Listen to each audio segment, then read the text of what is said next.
underestimate the cunning of a pirate. Or a fox, for that matter.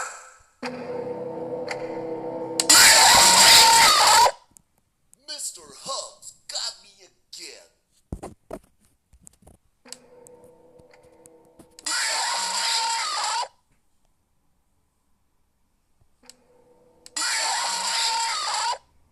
Where's my beak? Lodged in your forehead, of course. I wanted to wait until just the right moment to drop in.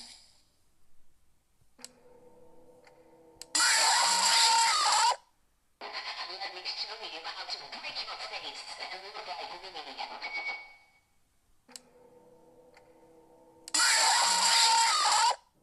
You blinked.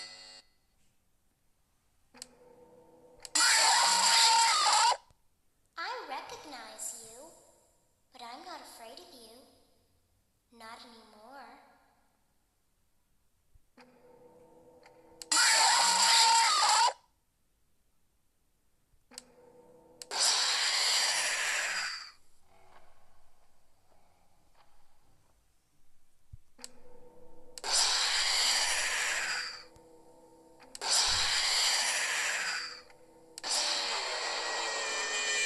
What a gift to relish, a victim that can't perish.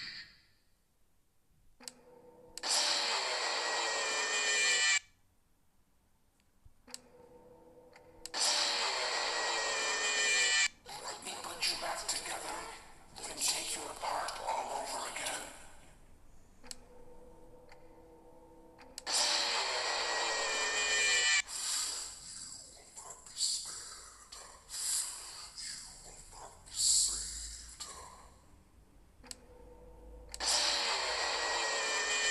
The fire within me burns eternal, and now you shall as well.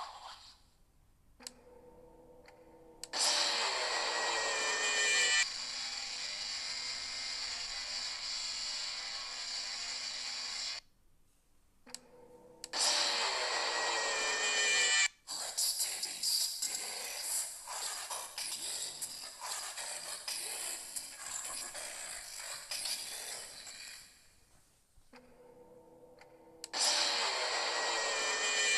You knew I'd get you eventually.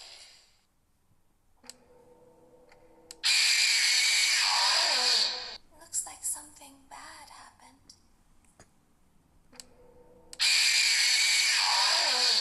Don't be shy.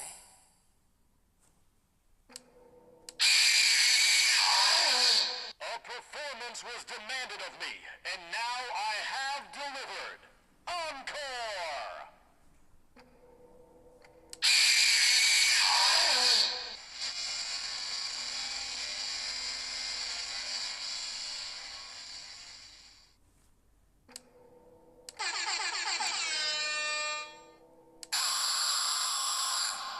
You and I don't get to talk as often as I'd like.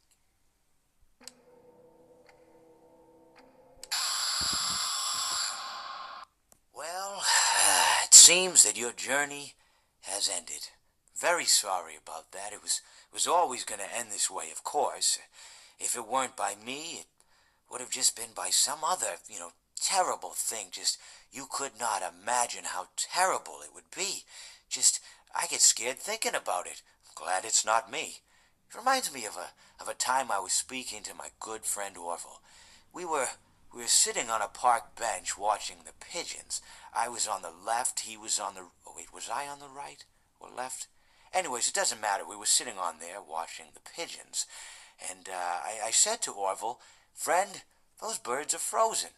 And he kind of looked at me like I'd lost my mind. But I reminded him that it was winter, and often birds will sit in a tree until they freeze. And then they sort of fall to the ground until the sun warms up and they can, move around again. So I said to Orville, "You might as well save those breadcrumbs until the birds thaw, because they can't very well enjoy them in the condition they're in." To which he asked what I meant, and asking what condition the crumbs should be in before he threw them to the birds, assuming that I meant the birds couldn't enjoy the breadcrumbs in the condition that the crumbs were in, when in fact I had meant the birds could not enjoy them in the condition that the birds were in, considering that the birds were frozen. You know, so he took a moment and then threw his last handful onto the ground. I said to him, "Orville, why did you throw the breadcrumbs to the birds when I just told you they're frozen?" To which he responded, "The breadcrumbs are not frozen." Again, misunderstanding my words. I didn't mean to say that the breadcrumbs were frozen when I said I told you they're frozen. I'd been referring to the birds. You know, in hindsight, what I should have said was, and this would make perfect sense, "Why did you throw the breadcrumbs to the birds when the birds are frozen?" He misunderstood upon my correction, stating that he didn't know what else to do with the breadcrumbs, and that perhaps, when the birds thawed, they'd still be able to eat the crumbs. So I said to Orville, and this is what I said to him, I said, "Orville, the birds may be dead."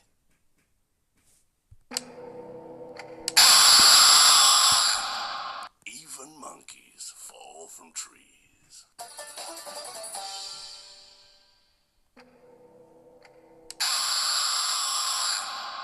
Stranger danger!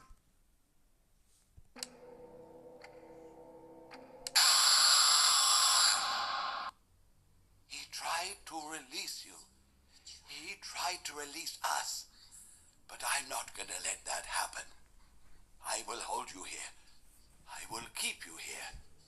No matter how many times they burn us.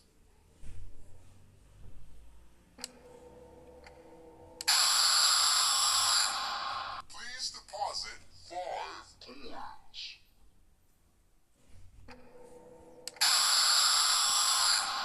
Why so blue?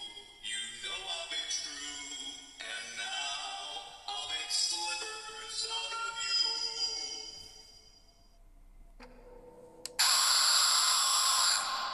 That's right! And don't you come back now, you hear?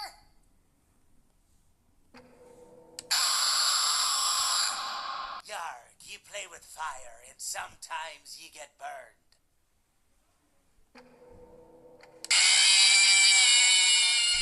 You hear that? It's the sweet, sweet sound of your eternal silence.